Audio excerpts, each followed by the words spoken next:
ఎవడో ఎక్స్పెక్ట్ చేయరు. అది మొన్న చిన్న రిలీజ్ చేశారా చాలా మంది గుర్తుపట్టలేదు, అంటే తప్పన వచ్చి వెళ్ళిపోయింది. కొంతమంది వరకు తెలిసింది ఆ క్యారెక్టర్ ఏంటనేది అనుకుంటున్నాను నేను. బట్ నాది కూడా ఇప్పటివరకు నేను చేసిన సినిమాలో నేను ఇలా ఉంటాను, ఇలా చేయగలను అనేది కూడా నేనే ఎక్స్పెక్ట్ చేయలేదు.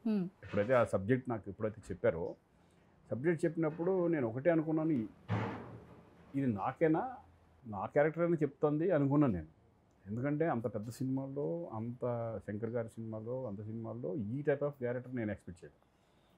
సెకండ్ హాఫ్ అంతా అయిన తర్వాత నిజంగా ఈ క్యారెక్టర్ నాదేనా అని మళ్ళీ అడిగి, ఎస్ ఇదే మీ క్యారెక్టర్ అనగానే నేను ఏం మాట్లాడాలి, ఈ క్యారెక్టర్ నేను చేసేస్తాను అన్న. ఎందుకంటే అంత ఛాలెంజింగ్ క్యారెక్టరు. ఇంకోటి ఏంటంటే ఈ గెటప్లో నేను ఎలా ఉంటాను, అసలు నేను ఎలా అనేది నాకే ఆశ్చర్యంగా ఉంటుంది అనమాట. అటువంటి క్యారెక్టర్ ఈ సినిమాలో నాకు చేయడం జరిగింది. ఇప్పుడు వాళ్ళకే కాదు, ఇప్పుడు నేను కూడా ఈ సినిమా ఏంటి అనేది నాకు ఎక్సైటింగ్గా ఉంది, ఇంట్రెస్టింగ్గా ఎప్పుడెప్పుడు రిలీజ్ అవుతుందని నేను వెయిట్ చేస్తున్నాను. సో మొన్న లక్నోలో సార్ అసలు ఆ ఈవెంట్ అసలు చాలా గ్రాండ్గా అనిపించింది సార్. చూస్తున్న ప్రతి ఒక్కరికి కూడా, నాట్ ఓన్లీ తెలుగు ఆడియన్స్, అంటే మూవీ లవర్స్ అందరూ కూడా ఆ బజ్ని ఎంజాయ్ చేసాం.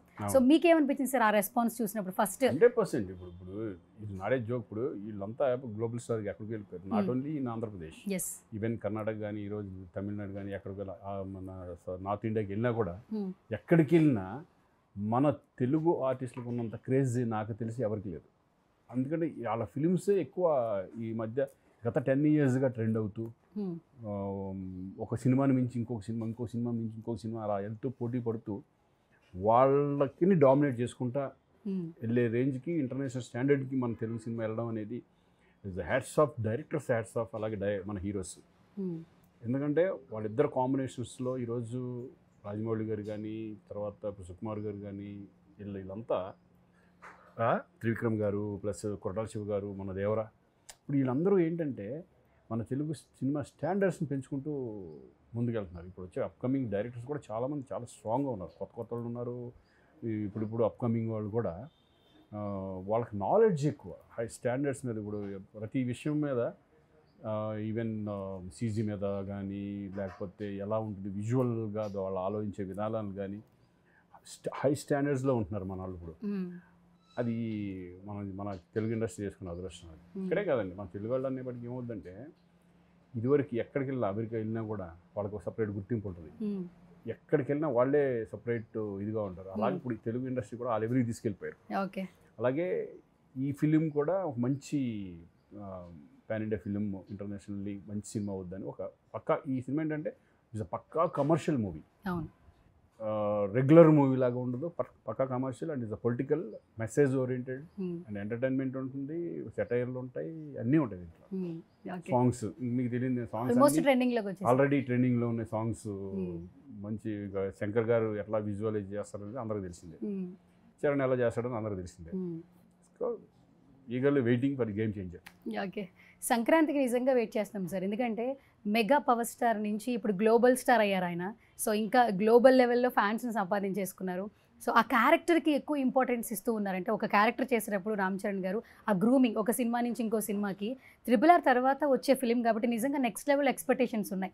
సో గేమ్ చేంజర్ గురించి మేమైతే ఈగర్గా వెయిట్ చేస్తున్నాం. సో మీరు సినిమాకి సంబంధించి అప్డేట్ ఆడియన్స్కి ఇవ్వాలంటే ఏం చెప్తారు సార్? లేదండి, ఇప్పుడు రామ్ చరణ్తో నేను రెండో సినిమా గోవిందరాందరవాడలో చేశాను, ఒక బాబాయ్ క్యారెక్టర్గా చేశాను. అప్పుడు ఆ ఏజ్ గ్రూప్ 10 years బ్యాక్, అది ఆల్మోస్ట్ 10 years 15 years బ్యాక్. దాని తర్వాత ఈయన ఎదుగుదల ఎలా ఉంది అంటే, ఒక రంగస్థలం కానివ్వండి, తర్వాత RRR కానివ్వండి, ఇవన్నీ ఒక ఆయన స్టాండర్డ్స్ని పెంచుకుంటూ వెళ్ళిపోయి పర్ఫార్మెన్స్ లెవెల్స్ పెరిగినాయి.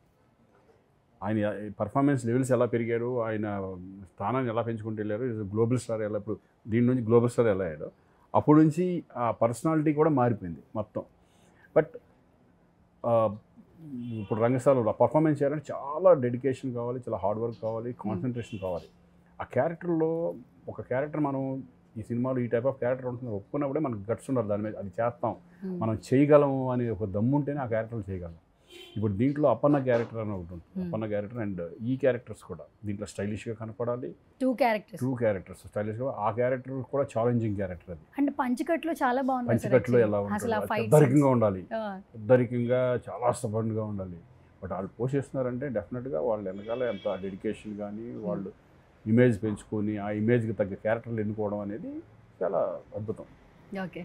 అండ్ శంకర్ గారి గురించి చాలా మాట్లాడుకోవచ్చు.